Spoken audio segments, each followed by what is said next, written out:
পূর্বদলা থানার রাজদলা বিল নেত্রকোনা জেলার একটি গুরুত্বপূর্ণ জলাশয়। এই বিলটি মূলত স্থানীয় কৃষি ও মৎস্য চাষের জন্য অসাধারণ একটা অবদান রাখে। রাজদলা বিলের ইতিহাস মূলত এই অঞ্চলের প্রকৃতি, পরিবেশ ও জনজীবনের সঙ্গে সরাসরি সম্পৃক্ত। আর একটা মজার বিষয় হইতেছে, দক্ষ মৎস্যজীবীরা কিন্তু তাদের জীবিকা নির্বাহ করার লাগে কিন্তু এই বিলের থেকে মাছ শিকার করে। শুধু তাই না, এই বিলের মধ্যে বিভিন্ন প্রজাতির পাখির আবাসস্থল হিসাবেও পরিচিত। ঐতিহাসিকভাবে বিলটি স্থানীয় জনগণের সাংস্কৃতিক ও সামাজিক সুন্দরটাও কিন্তু ধরে রাখে। আপনারা যারা পূর্বদলা আছেন, আপনারা ভিডিওটা এই পর্যন্ত দেখছেন কিন্তু ভিডিওটা শেয়ার দিচ্ছেন, এটা কোনো কথা হইলো? তাড়াতাড়ি ভিডিওটা শেয়ার দিয়ে বাকি অংশটা দেখবেন। আর যারা অন্য জেলার আছেন, আপনারাও কিন্তু ভিডিওটা শেয়ার দিবেন। আপনারা কইতেছেন যে আপনারা কইছেন আমরা দিতাম না, আপনারাও দেওয়া লাগবো। আপনারা যারা পূর্বদলা রাজদলা বিলের মধ্যে আপনারা ঘুরতে নেবেন, অবশ্যই বিলের মধ্যে কিন্তু হিজবোর্ডের ব্যবস্থা করা আছে, এমনকি আরো বিভিন্ন ধরনের নৌকাও আছে। আপনারা চাইলে যে কোনো ভাবে কিন্তু আসলে এই বিলের মধ্যে লোকে আপনারা উপভোগ করতে পারবেন সৌন্দর্যটা। শুধুমাত্র যে আপনি হিজবোর্ডে উড়ান লাগবো, নৌকা তুড়ান লাগবো, বিষয়টা এমন না। মানে এটার আশেপাশেও যদি আপনি বয়ে একটু উপভোগ করেন সৌন্দর্যটা, তারপরেও কিন্তু ভালো লাগবে, কারণ এই জায়গাটা কিন্তু আসলে দেখতে অনেক সুন্দর। আরেকটা বিষয় খেয়াল করে দেখলাম, এই রাজদলা বিলের আশেপাশে কিন্তু প্রচুর পরিমাণ মানুষ আই, মানে রাজদলা বিলের উদ্দেশ্যে আই আর কি। যদি সুন্দর না লাগতো তাহলে কি তারা আইলো? অবশ্যই তার ভালো লাগে। রাজদলা বিল ও এর আশেপাশে অঞ্চল মুঘল ও ব্রিটিশ আমল থেকে স্থানীয় জমিদারদের অধীনে ছিল।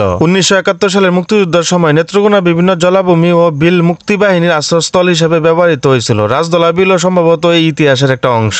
আমার ব্যক্তিগত মতামত এবং রিকোয়েস্ট রইল, রাজদলা বিল সহ নেত্রকোনার অনেক জলাভূমি বিলুপ্তির পথে প্রায়। অপরিকল্পিত কৃষি ও জলবায়ু পরিবর্তনের প্রভাবে এই ঐতিহাসিক বিল রক্ষায় স্থানীয় উদ্যোগ অবশ্যই প্রয়োজন। শুধুমাত্র রাজদলা বিল না, বিভিন্ন বিল কিন্তু বিলুপ্তির পথে প্রায়, একটু খেয়াল রাখবেন। যে আমি মনে করি বাংলাদেশের মধ্যে সৌন্দর্য যে জায়গাটি আছে, যে জায়গাটি এলাকা ঐতিহাসিক, এই জায়গাটি প্রত্যেকটি জায়গায় আমি মনে করি এগুলোকে সুন্দর করে রাখা উচিত। আর এই দায়িত্বটা কিন্তু সরকারের আর এলাকা স্থানীয় জনগণ সবারই কিন্তু রাখা লাগবো। আপনারা যারা পূর্বদলাবাসী আছেন, আপনারা ভিডিওটা বেশি বেশি শেয়ার করবেন, কারণ আপনারা জায়গাতে কিন্তু ভিডিওটা বানাইছি, খুবই কষ্ট হয়েছে, বুঝতে পারেন না? আচ্ছা, আরেকটা কথা, এই ভিডিওটা আপনারা খেলা কোন জেলা থেকে দেখছেন অবশ্যই কমেন্ট সেকশনে লিখে জানাইবেন। আপনারা কমেন্টে রিপ্লাই এবং আপনারা কমেন্টে পড়ার অপেক্ষা রইলাম। যাই হোক, অনেক কথাবার্তা কইছি, কথার মধ্যে যদি কোনো ভুল ত্রুটি হইতে অবশ্যই ক্ষমা দৃষ্টিতে দেখবেন, কারণ আমি যেহেতু মানুষ, আমার ভুল হইতে রেডি স্বাভাবিক, ভুলটি কমেন্ট বক্সে তুলে ধরেন যে এবং কষ্ট হয়ে ভিডিওটা শেয়ার করে দিন। যে আল্লাহ তাআলা আপনারা ভালো রাখ, সুস্থ রাখ ও পাঁচ ওয়াক্ত নামাজ আদায় করুন। যে নামাজ আদায় না করলে কিন্তু ফেরেশতারা ডান্ডা মানে ঠান্ডা করে বলবে, তো আমার সব আপনার যত বড় প্রেসিডেন্টের ফুল হয় না করে।